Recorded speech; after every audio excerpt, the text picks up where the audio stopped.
The leaders of countries, presidents of the United States, presidents of the largest companies in the world, billionaire entrepreneurs. So the one thing they all have in common, I think, is they're hungry. And I know that sounds simplistic, but I believe that's the single most important element that separates the quality of people's lives.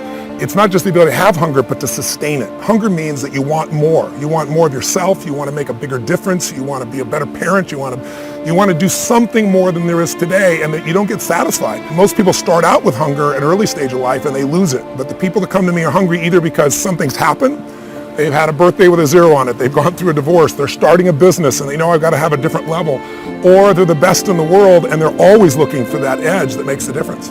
What keeps you hungry? I am hungry. I think what it is I think everybody is born with hunger. Like there's a desire to grow, to expand, to learn, and then disappointment sets in early in life for most people. And then we look to blame something outside of ourselves. And there are many events in our lives that can affect us all. We've all had pain and challenges.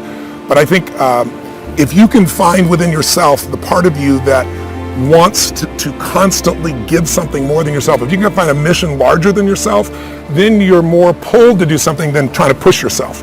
And pull has much more power than push. Most people, if they really look at how they're living their life today, it's based on a set of standards, a set of beliefs that they made choices about 10, 20, 30 or more years ago. I mean, very often we made decisions in our youth or very young about what to believe, about what we were capable of, about who we are as a person, and that becomes the glass ceiling, if you will, that controls us.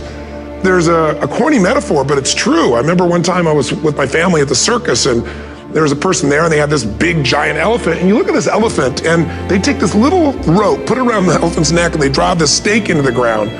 And I mean, you look at this and you know that elephant could rip down the entire tent with almost no effort, and yet the elephant doesn't struggle, doesn't try. Why? Because the elephant's conditioned. And they take that elephant and condition the elephant when it's a baby elephant. That's how they train them. When it's a little baby elephant and it doesn't have the power yet, they put a big rope around it and they drive this huge stake in the ground, and the elephant fights and fights and fights. And one day, finally, that elephant decides, I'm not capable of pulling this out. And once that becomes the definition of an identity of anyone, an elephant in this case, they don't even try anymore. It's just who I am, that's how it is, that's just the way it is in my life. I'd like to ask you to take a look at any place you've got a limitation and ask yourself, when did I decide to accept that limitation? And you may not even see it as a limitation, you might see it as just that's who I am. But so often in our lives, we've adapted to be a certain way so that we don't fail or so that people will like us or respect us, but it's not necessarily who we are.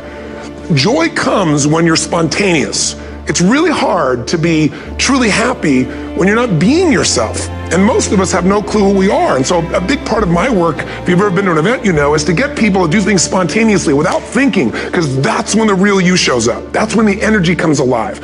And when you do that, when you start to connect to your true nature, suddenly there's energy available for you to set a higher standard for what you want in your life.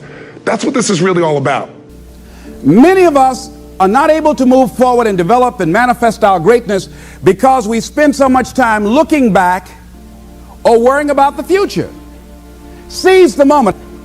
See, you cannot go into the future and manifest your greatness when you have various things in your life that's blocking you. Let's look at how we can begin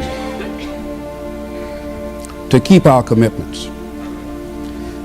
Remembering what Dr. Robert Anthony said about results. When you keep your commitments, you're able to produce some different kinds of results in your life. So how can we keep our commitments? And do we keep all commitments? No, we don't. You will not be at 100%. However, you will have a greater percentage rate of maintaining your commitments to yourself, whatever those things might be. If it's going into business, if it's changing a habit that you know that works against you, if it's overcoming self-destructive behavior, if it's retraining your thinking, if it's reinventing yourself, if it's trying to begin to design your relationship differently, all of us have the possibility, by focusing and really harnessing our attention and concentrating on it, we really have available to us the power to honor our commitments in those particular areas. So number one, make it priority. See, no one would go get on an airplane if you thought your chances of getting there to your destination were as good as your luggage. See, and I say the reason that you will reach your destination more times than your luggage will is because the airline, and I'm glad that they do, has made it a priority to move the human beings from one point to the other safely. Not send you off to Boston or someplace with your luggage. So I'm not really upset when my luggage doesn't show up. I'm glad they delivered me because they've made me a priority. See, they have made delivering you to your destination important. So if you want to honor your commitment, whatever you decide that you're going to do, make sure you make it important. Make sure it is priority. Keep it before you. Now let's talk about the fundamentals of life. Let me give you this little series to jot down. Number one, fundamentals of life. Number one, there's just a few. There's just a few fundamentals of life. About a half a dozen. Fundamentals of life, there's just a few. Here's number two. Once you know them, you know them. I mean, there's nothing difficult here. It's pretty easy to figure out why people are broke, and it's pretty easy to figure out how people get rich. It's no big deal.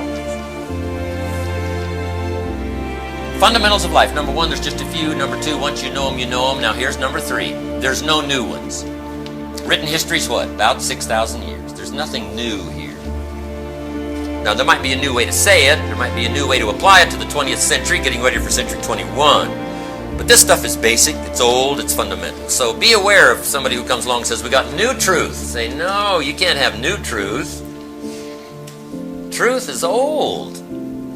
So be a little suspicious. If a guy says, we're manufacturing antiques, you got to come watch our plant. Wouldn't you be a little suspicious? You say, no, you can't manufacture antiques. Antiques are what? Old. So antiques are like truth. Truth is old. Now, just because you've discovered it is no sign it's new. Say, no, truth is old. The fundamentals go way back. The fundamentals of sowing and reaping go way back. The fundamentals, good, evil, go way back. I mean, there's nothing new here.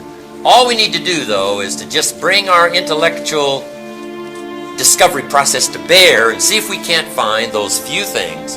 Then the rest of it is to get busy practicing those few things.